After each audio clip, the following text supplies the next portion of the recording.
Well, listen. If you don't have anything to say, you blab. You just go on and on and on and on and on and on and on and on and on and on. Voters do not agree with these despicable women on The View. They are wildly out of touch with the vast majority of Americans, and frankly, they should seek immediate help. Well, here's the thing. When someone has nothing real to say, they just keep talking. It turns into a non-stop stream of words that goes nowhere. Voters aren't buying it anymore, especially from the women on The View. They're completely out of touch with most Americans, and honestly, it shows. Maybe it's time they stopped listening to their own echo chamber and paid attention to what people outside their bubble are actually saying. For years, Whoopi Goldberg ran The View like her personal courtroom. She sat at the top of the table like royalty, cutting off guests, talking over anyone who disagreed, and delivering her opinions as if they were unquestionable facts. But then came one moment nobody expected. Her grip on daytime TV slipped right in front of everyone, and it happened because of Karoline Leavitt. No one saw it coming. The episode started the same way it always does. Smug laughs, eye rolls, a panel nodding along in perfect sync, all comfortably aligned with the show's left-leaning script. And then, suddenly, the balance shifted. She's probably been put in there because, according to Donald Trump, she's a 10. You know that's what it is. I want to be clear, though, it's not her first job. It was her first press briefing. She worked in the previous Trump administration. Whoopi, as confident as ever, leaned back in her chair, ready to take control. The conversation drifted once again to the topic of wokeness, a word The View practically treats as sacred. It's a concept they defend fiercely, almost like it's the foundation of their entire identity. And honestly, for them, it probably is. Feeling untouchable, Whoopi took the first shot. That familiar smoke appeared on her face as she pointed toward Karoline and said, without hesitation, "Without wokeness, you wouldn't even have this job." Just like that, boom. The mood in the room shifted. The tension was instant. You could feel the audience tighten up. Even Joy Behar, who built a career out of mocking conservatives, suddenly looked uncomfortable, shifting in her seat as the moment landed. Ma'am, I'm going to stop this interview if you continue to attack my colleagues. I would like to talk about Joe Biden and Donald Trump, who you work for. I am stating facts that your colleagues have stated in the past. Okay, now, I'm sorry, guys. We're going to come back out to the panel. Caroline, thank you very much for your time.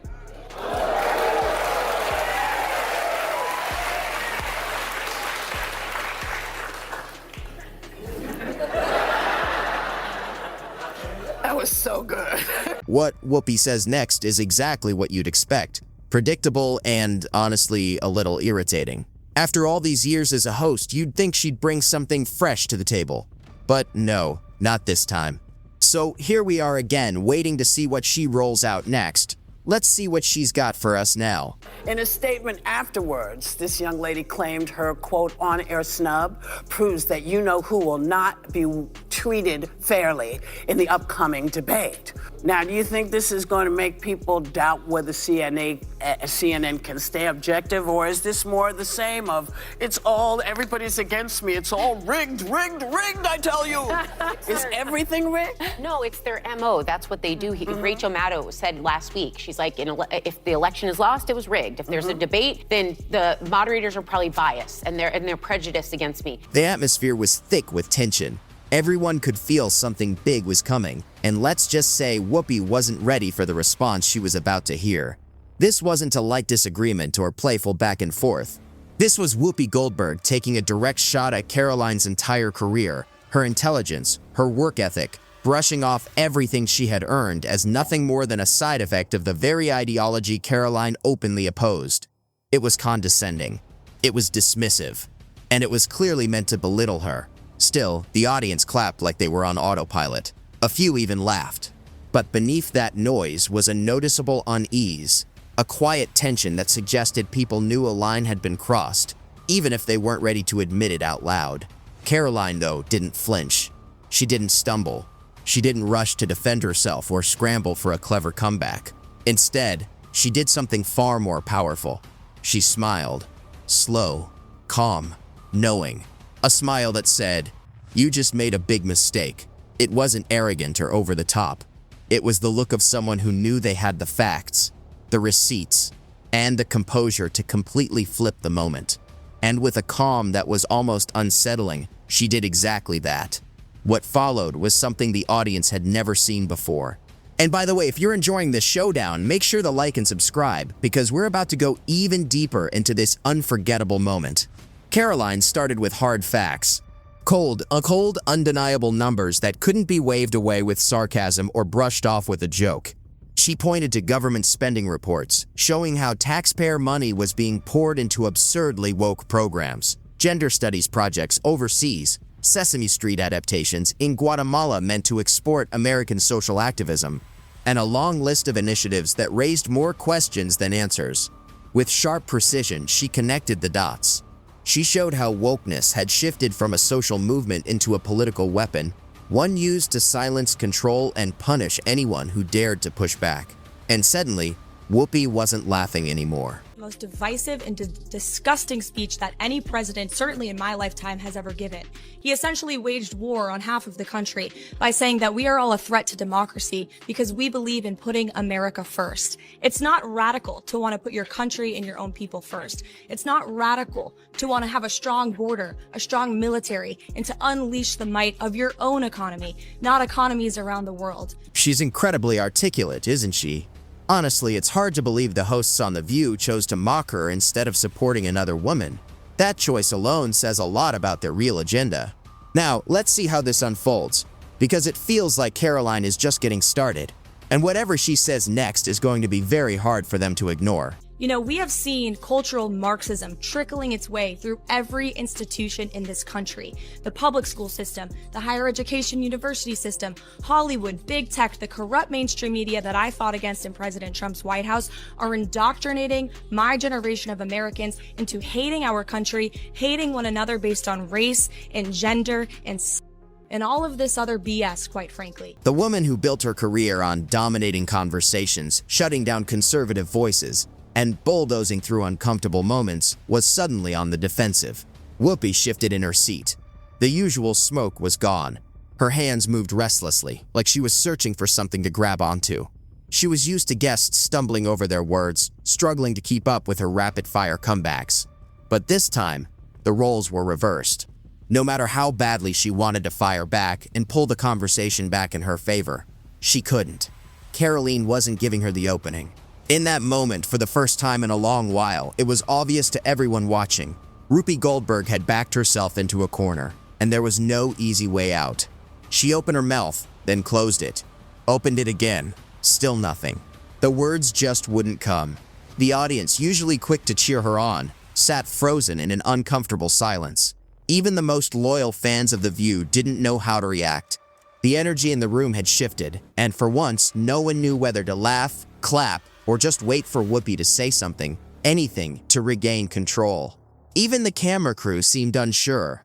Do they zoom in on Whoopi's stunned expression, capturing the moment she realized she'd trapped herself? Or cut to commercial and hope viewers wouldn't notice? Whoopi, normally so quick with a sharp remark or a dismissive gesture, sat stiff in her chair, clearly wishing she could disappear into it. She had walked straight into a trap, and there was no clean escape. And that's the real question Karoline exposed. If wokeness is truly about diversity and inclusion, why are conservative women the ones being targeted? Why do the same people who preach tolerance turn hostile the moment someone refuses to fall in line with their ideology? In that moment, Whoopi Goldberg had nothing. No comeback. No clever line. There's no way to spin it. The silence dragged on, and everyone felt it. Desperate to break the tension, Joy Behar jumped in with a nervous joke, a last-ditch attempt to lighten the mood. But it was too late. The damage was done. Whoopi had done something even she rarely does. She had completely unraveled, live on television. Well, you know, listen.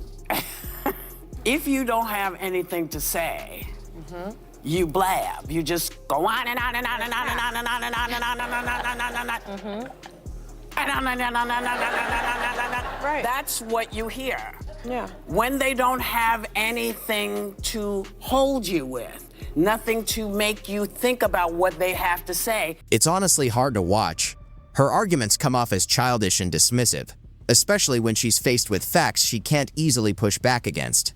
It really makes you wonder how someone like her still has such a loud voice and such a loyal following. It's frustrating to see a person who brings so little substance continue to hold on to a major platform. Maybe it's just because she's been part of daytime TV for so long, she feels untouchable. But at this point, you'd think she would have been replaced by someone who can offer real thoughtful discussion. It's truly baffling. They talk at you, not to you, and that's what she was doing, and she was doing it, and it's not new. No. But everybody's hip to you all now. Yeah. And we are anticipating that you are not prepared. Because you keep saying you going and you preparing when you're on the trail. And then the internet. Oh, the internet went absolutely wild. Memes flooded social media, reaction clips spread everywhere. Endless commentary followed. Within minutes, Whoopi's stunned expression was looping across every platform, replayed again and again. But here's where it gets even more unbelievable. This wasn't the first time Whoopi had landed herself in hot water by saying too much. Over the years, she's turned The View into what feels like a lawsuit factory, dragging ABC from one controversy straight into the next. From tone-deaf remarks about the Holocaust to bizarre defenses of questionable figures, Whoopi has been at the center of some of the show's most scandalous moments. Still, nothing hit ABC harder than the recent wave of defamation lawsuits. First came Carrie Underwood, then Elon Musk, and now Karoline Leavitt. One lawsuit after another, piling up and making it impossible for ABC to ignore the cost of Whoopi's unchecked commentary. And this time, she couldn't shift the blame. There was no one else to throw under the bus. Let's talk about Carrie Underwood for a moment. When Carrie performed at Trump's second swearing-in ceremony, Whoopi and her co-hosts went after her relentlessly. They didn't just critique the performance, they went full savage. They mocked her, claimed she'd destroyed her career, and even suggested she had aligned herself with hate. It was a full-blown character assassination, and they expected Carrie to just sit there and take it. But Carrie did something no one saw coming. Instead of releasing a vague statement or firing off a carefully worded tweet, she filed a billion-dollar defamation lawsuit against The View. And when that case finally reached the courtroom, something explosive came out, something no one, not even Whoopi, was ready for. That you saw live on this program yesterday. Joy Behar stirring the pot of controversy after saying this about Carolyn. She's probably been put in there because according to Donald Trump, she's a 10. You know that's what it is. Do you want to take this? No, you cannot be attractive and smart. I will try to give Joy the benefit, and oh, thank you. I try to give Joy the benefit of the doubt that she didn't see that briefing. Because if you saw that yesterday on numerous topics, no big binder, I think she might have had a different impression of this young woman who held her own. It's refreshing to see someone step outside The View's usual script. Watching someone confidently stand their ground with facts feels like a victory, especially when the familiar voices start to falter. There's something satisfying about hearing a perspective that isn't tied to the usual agenda. I mean, you would have to give her the benefit of the doubt that she did absolutely no research or reading about anything dealing with Karoline Leavitt before she made that remark. Because Karoline Leavitt worked, she went to St. Ansel College, she worked for WMUR Ran TV. for Congress? In New Hampshire, she ran for Congress at the age of 25, put out a very good campaign. Caroline's achievements are impressive, and it's great to see her getting the recognition she deserves. On the other hand, Whoopi's accomplishments are harder to pin down these days. While she got her start with a strong acting career, her recent work seems more focused on stirring controversy than fostering meaningful conversation. Her role on The View now feels more about how long she's been there than the actual value she's adding. Lately, it's hard to point to anything substantial she's contributed. She lost by 8 or 9 points, but she still put on a good campaign. Then she was the press secretary for the Trump campaign, going on TV literally every day. Well, heavily pregnant and a new mom. Pregnant. Yeah, she's a new mother. And then she goes out yesterday and gives and this, again, this is speaking very objectively, because I've watched every press secretary since going back to Marlon Fitzwater. Yeah, I'm that old. And she went out there for her very first briefing at the age of 27 years old, the youngest press secretary ever, and did a terrific job. Leaked emails revealed something shocking. ABC had deliberately orchestrated the attack on Carrie Underwood to boost ratings. This wasn't a slip of the tongue or an offhand comment. It was a calculated smear campaign designed to spark controversy and outrage and keep The View trending. When the truth came out, the industry was stunned. ABC executives went into full damage control, quietly settling for a massive, undisclosed sum behind the scenes. rumors began swirling about whether The View was even worth the trouble anymore. But just when they thought the storm had passed, Elon Musk entered the picture. Whoopi and the host spent months portraying Musk as a dangerous figure, spreading false claims about Twitter under his ownership. Musk wasn't going to let that slide. He sued, and suddenly The View was back in crisis mode. Advertisers who had once been loyal to the show began pulling back, tired of the constant scandals. The show's reputation as a ratings goldmine started to tarnish, and major sponsors began questioning whether it was worth the risk. As the lawsuits piled up, the cracks in View grew deeper. The unstoppable force, once led by Whoopi Goldberg, was now faltering. With 3 major lawsuits and advertisers jumping ship, ABC found itself in full panic mode. The View was no longer the asset it once was, and the network couldn't stop the downward spiral. Yeah.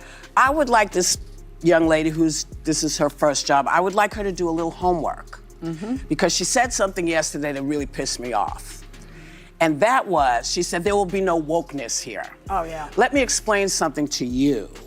Because without that wokeness, you might not have that job. Yeah. Because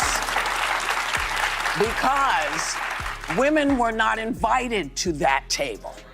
Women were not invited to many tables in this nation. She's just talking in circles, while Karoline is the one actually standing her ground.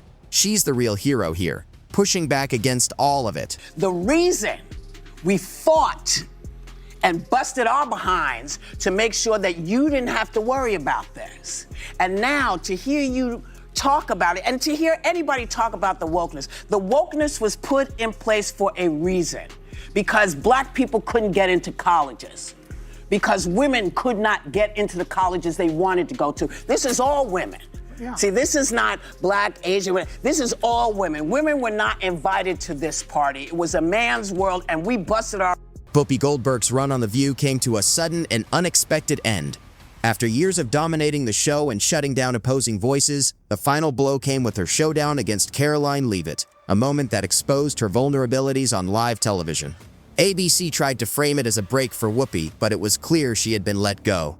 The network went into full damage control as advertisers pulled back, and even loyal fans began questioning the future of the show. With Whoopi gone, The View now faces a major crossroads. Will they bring in someone new to maintain the status quo, or finally take the show in a different direction? Could this be the beginning of the end for The View? Share your thoughts in the comments.